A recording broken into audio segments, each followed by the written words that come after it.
C'était couru dans notre village, dans la plupart des villages de France, j'imagine. On commente beaucoup la décision, ou plutôt l'intention qu'a annoncé le président de la République de délocaliser certains services de l'État dans des régions lointaines, et pourquoi pas dans la nôtre, ce qui comporte un corollaire, c'est que lorsqu'on délocalise, ce qui dans ma génération s'appelait déplacer, mais c'était pas assez positif j'imagine, eh bien après il faut relocaliser. Donc on affecte la vie des gens chez qui on va s'installer.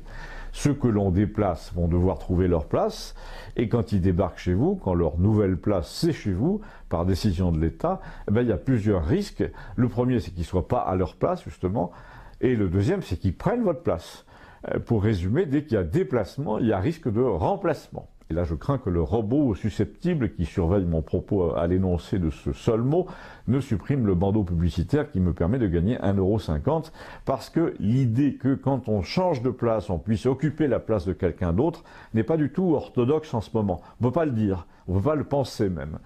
Et pourtant, quand on y réfléchit, imaginons que dans la ville moyenne proche de Campagnol, une ville où les jeunes gens n'ont pas de travail à cause de la chute programmée par le gouvernement de toutes les petites industries exposées à la concurrence des pays sans droits sociaux, eh bien, imaginons, dis-je, que s'installent tout d'un coup les services administratifs d'un ministère, le ministère de l'Équipement par exemple, avec des bureaux d'études qui gravitent autour, etc. Eh bien, au bout de 10 ans, une population de jeunes pas très qualifiés qui a fui sa région se sera trouvée de fait remplacée par un personnel plus qualifié venu de Paris avec ses habitudes, ses moyens financiers, ses Audi 300, ses enfants mal élevés, ses préférences immobilières, ses règles sociales, son quota de diversité, etc.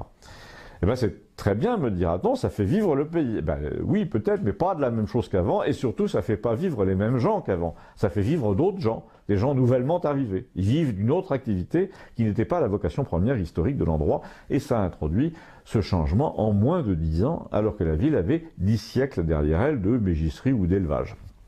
Et alors, me direz-vous, quelle conclusion vous en tirez? Moi, j'en tire aucune conclusion, je vous invite à tirer plutôt les vôtres. Moi, je préfère illustrer les inconvénients de cette installation artificielle à la campagne, non du point de vue des gens qu'on déplace, mais du point de vue des gens qu'on remplace. En gros, c'est l'arrivée de Christophe Colomb vue du côté du serpent à plumes. Surtout que les exemples qu'on nous donne sont assez désastreux, sauf pour les cafés locaux peut-être, les agents immobiliers, mais je veux dire pour la commodité et la qualité du travail, on ne peut pas dire que le compte y soit. Le Parlement de Strasbourg, tout le monde le maudit plus ou moins, l'ENA déplacé, ça fait la fortune de la SNCF sur la ligne concernée, mais les riverains sont souvent mécontents quand ils ne sont pas restaurateurs.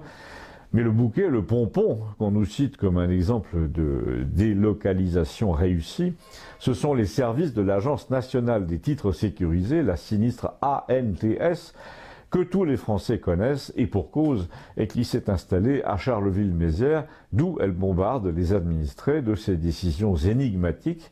Par exemple, si vous demandez une carte grise, le robot de son service en ligne vous dit « Votre demande d'immatriculation est soumise à un complément d'enquête » et ça va durer 2 ou 3 mois comme ça. On vous a demandé de fournir par Internet toutes sortes de précisions, une domiciliation, la copie du certificat de vente, etc. Et soudain, la machine délocalisée, soi-disant 2 fois plus efficace, vous plante pendant plusieurs mois sans aucune explication en disant qu'il manque des informations.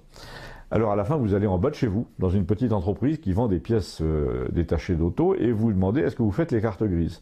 Et on vous dit oui, et on vous offre un café. Et la dame enregistre vos photocopies, elle perçoit une vingtaine d'euros, et vous avez votre carte grise avant que le café soit refroidi. Du coup, quand le président a annoncé que les services de l'État allaient arriver dans les régions, personne n'a vraiment cru au regain d'efficacité.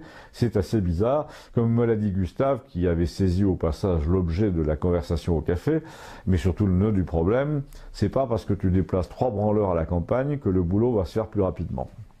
La vraie réforme serait de réduire le nombre de branleurs et le nombre de démarches.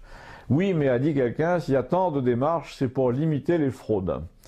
Eh bien, a dit Gustave, il ferait mieux de s'attaquer aux fraudeurs au lieu de multiplier les papiers, parce que les fraudeurs, eux, ils remplissent tous les papiers, tandis que toi, il t'en manque toujours un.